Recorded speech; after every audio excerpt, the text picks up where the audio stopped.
Okay.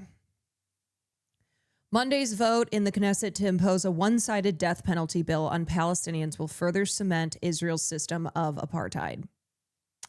Israel's parliament approved a one-sided death penalty measure to execute Palestinians. It's one of the most extreme laws in the nation's history and will exacerbate the far-right government's illegal system of apartheid. Some members of the Knesset, including ultra-nationalist National Security Minister Itamar Ben-Gvir, were seen wearing noose pins. Noose pins. You heard that right. A pin that is a noose. They had pinned to their chests and were celebrating with drinks on live TV after the bill passed.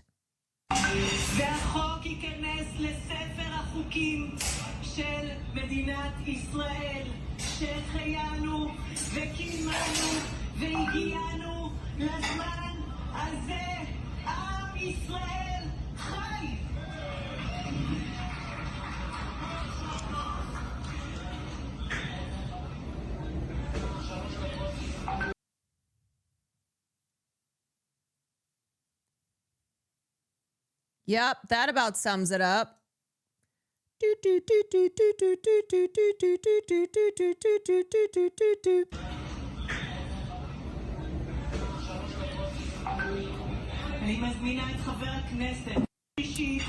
Yeah, it is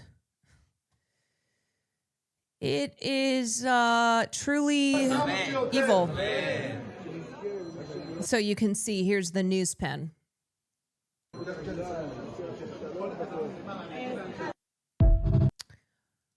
As I said, you cannot reform this evil, this racist, murderous system, and that is the system of apartheid, must be completely dismantled, and these war criminals tried for their crimes. The bill drew international condemnation ahead of its passage, including from the European Union, UN Special Rapporteur Francesca Albanese, and Amnesty International. Human rights groups have vowed to challenge the bill in Israel's Supreme Court. The legislation, which has garnered broad public support in Israel, authorizes executions for terrorists who kill with the intent to deny the existence of the state of Israel, effectively ensuring it won't apply to any of the settlers who routinely murder Palestinians. In military courts in the occupied West Bank, execution will now be the default punishment for terrorism. Only Palestinians are tried in these courts, and 96% of people are convicted, though cases are largely built on confessions extracted through torture. And a lot of children are in are detained or imprisoned, and many Palestinians who are being held without charge, without trial, convicted at an almost 100% rate in military courts, whereas the settlers who are illegally on their land get to go through civil courts. And I'm sure you're surprised to hear that the conviction rate is much, much, much, much lower, pretty much nil.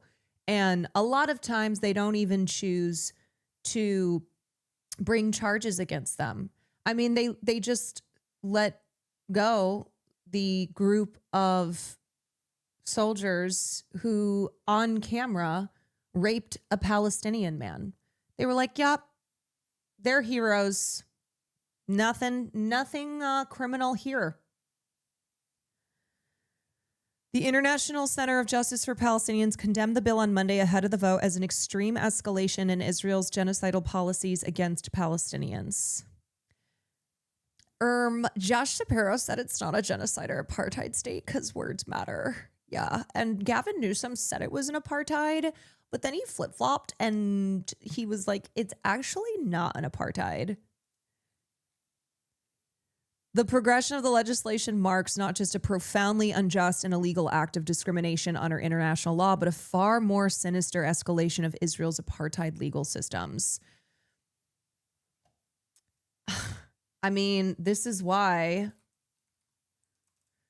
Desmond Tutu back in the day said that in many ways, Israel's system of apartheid is worse than South Africa's was.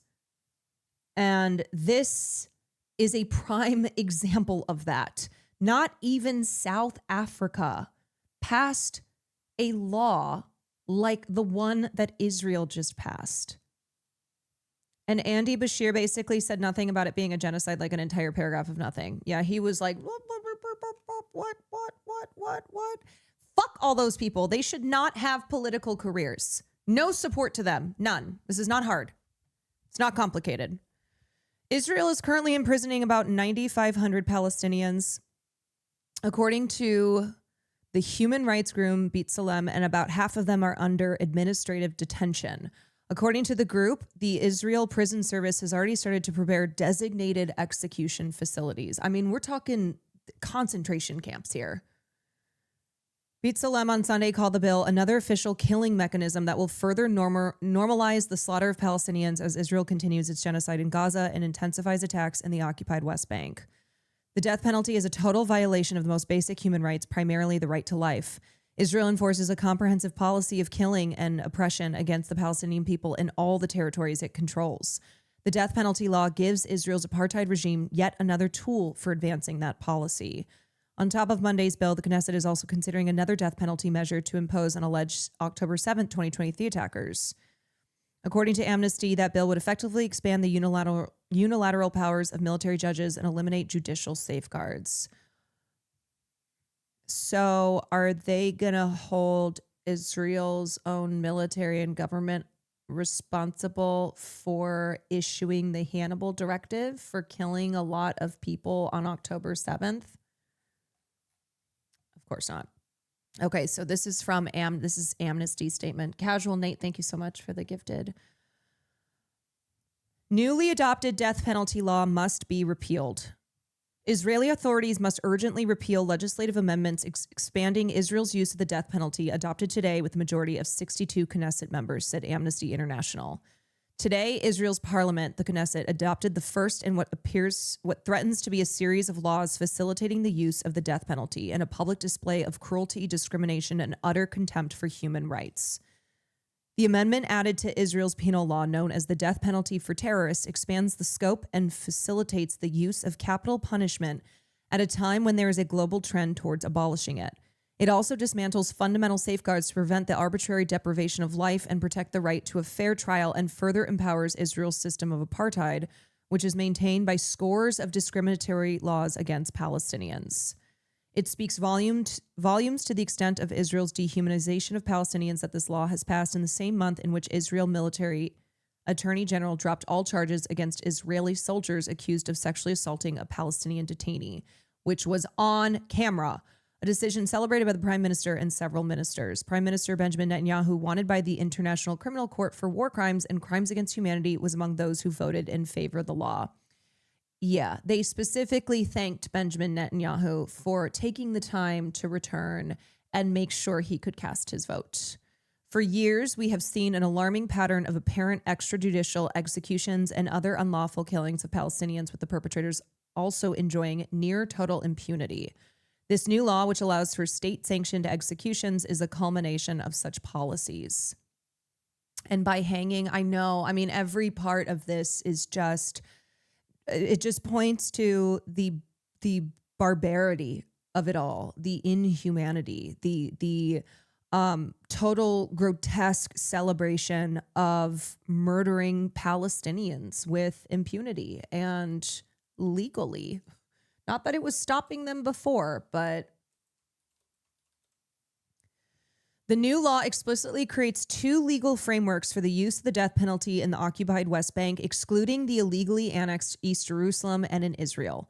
Military courts in the occupied West Bank will be authorized to impose the death penalty against Palestinians convicted of deliberate killings and actions that are defined as terrorist acts under Israel's discriminatory counterterrorism law.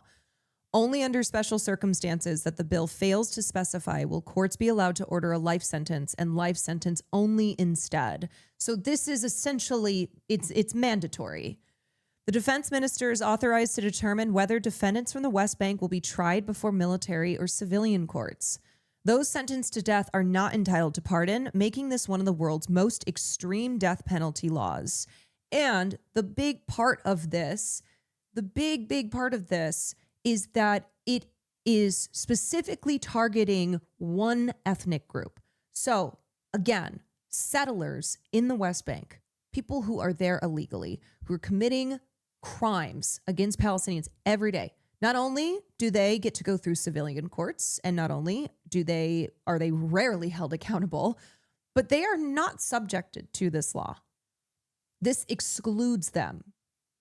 By authorizing military courts, which have a conviction rate of over 99% for Palestinian defendants and which are notorious for disregarding due process and fair trial safeguards, to impose effectively mandatory death sentences and ordering the execution within just 90 days of the final ruling, Israel is brazenly granting itself carte blanche to execute Palestinians while stripping away the most basic fair trial safeguards. Under the second framework applicable in Israel and illegally annexed East Jerusalem, civilian courts' authority to issue the death sentence would be expanded to include any person convicted of intentionally killing another with the aim of negating the existence of the state of Israel. Such an ideological requirement for intent practically means the law is designed to target Palestinians. Despite few amendments to the previous drafts, any death sentences imposed under this law would constitute a violation of the right to life, and when imposed against Palestinians from the occupied Palestinian territories, may also amount to war crimes. The international community must exert maximum pressure on the Israeli authorities to immediately repeal this law, fully abolish the death penalty, and dismantle all laws and practices that contribute to the system of apartheid against Palestinians. In addition to the death penalty amendment, the Constitution, Law, and Justice Committee at the Knesset advanced on 24th of March for second and third readings the Tribunal Law, Prosecution of Participants in October 7th Massacre Events Bill, which mandates the establishment of an ad hoc tribunal effectively acting as a military court to try individuals charged with participating in the October 7th attacks. The bill authorizes the tribunal to impose the death penalty on those convicted and allows it to significantly deviate from standard procedural rules and evidentiary laws if it is deemed necessary for the clarification of the truth and performance of justice. When Israel is in control of everything from the courts to the laws that are being set here that dictate every aspect of Palestinian life, do you think that there is any fairness here? Do you think that this is not a way to legalize the already existing practice of extrajudicial killings, of detaining Palestinians, including Palestinian children, without charge, without trial, for however long they want to? This is a way to... This is just another way to legally target and murder Palestinians.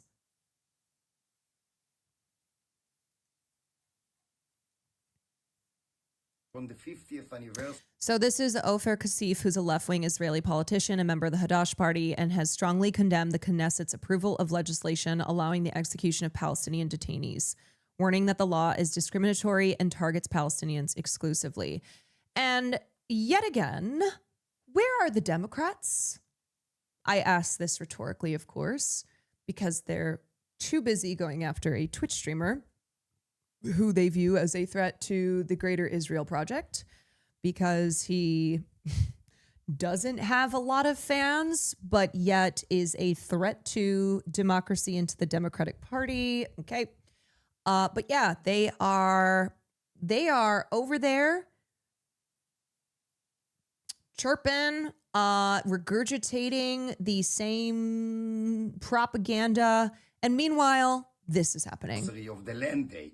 The day that symbolizes the looting, the theft, the confiscation of Palestinian land by the state of Israel, the Knesset, the Israeli parliament, has enacted a death penalty for Palestinian terrorists, as it were.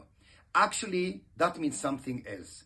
The law doesn't appeal to Jews because... Does Jonah Platt think this guy is anti-Semitic? Does he think that this guy, who's a left-wing member of Israel's government, is celebrating terrorists, trying to protect terrorists? Those who propose... Yeah, of course he would say. He would say he's a self-hating Israeli Jew.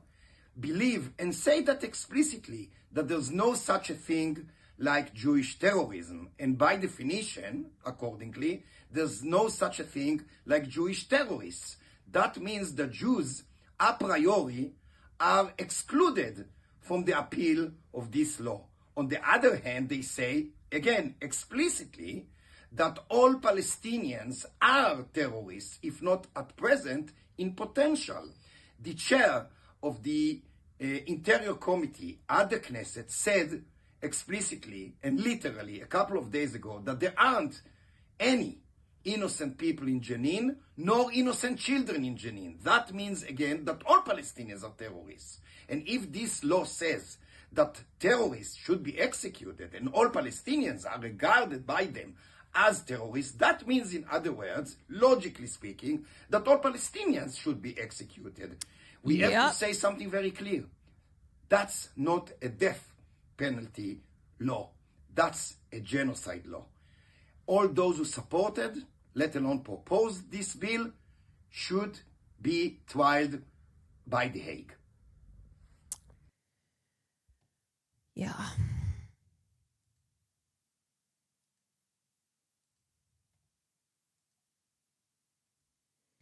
You cannot reform this because this is inherently a violent, racist system that is built on the discrimination of one ethno-religious group, privileging one group over another. So in the same way that we talk about like, you cannot reform ICE, you cannot reform the police, you cannot reform an apartheid system. It has to be completely destroyed. And this is the consequence of an apartheid system that has not been dismantled. Platt argues that targeting Palestinian prisoners, 100% Palestinian, is not racist, and yet criticizing Israel, 70% Jew, is anti-Semitic. Yeah, I mean, Jonah Platt is a dumb fuck whose entire purpose now is to cry about being a victim and defend literally everything Israel does. You cannot reform any system of cruelty with a core. Yes, exactly. I mean, look at this again. Look at this. Amen. These people have said over and over again that Palestinian babies are terrorists, that there is no innocent in Gaza, that they need to Amalek Palestinians, that they need to drive all Palestinians finally out of the remaining lands that they live on. They have noose pins. They are drinking alcohol to celebrate passing an unbelievably cruel, racist law to give themselves the legal right to execute Palestinians who are currently detained, hundreds of whom are children, thousands of whom they have detained since post October 7th. The news pins are absolutely demonic. Yeah, I mean, it's such in-your-face evil that it's hard to comprehend. But I think the fact that it's still staggering, the cruelty and the barbarity, I think that's a reminder that you are still a human, that you still have humanity. When you see this and go, it's still shocking. It's still shocking to see this open display of total barbarism and a celebration of murdering Palestinians. Itamar Ben-Gvir is legitimately one of the most evil people. Yes, he is. He is one of the most evil people. Okay. What time is it? 2, or I've been live for 2. All right. Let me, what else do I have here? Apartheid. Yes. Wait a second. I think Kanye West headlining. Yeah, and so it'd be really nice to see the Democrats, the opposition party, standing up against this. A lot of them, of course, never will because they are in the pocket of AIPAC, because they either are ideologically Zionist, or they are their political careers are staked on their support for Israel, because once again, AIPAC. Their opposition to Hassan Piker. Yeah, the Democrats are too busy rallying around opposing Twitch streamer Hassan Piker.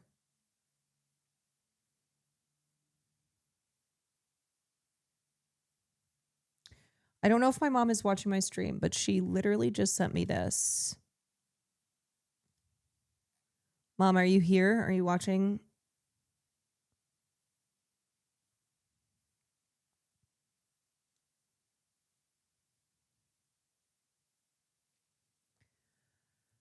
I've just realized they have mini news instead of their yeah.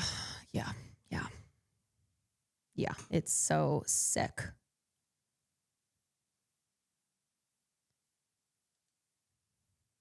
It is so sick.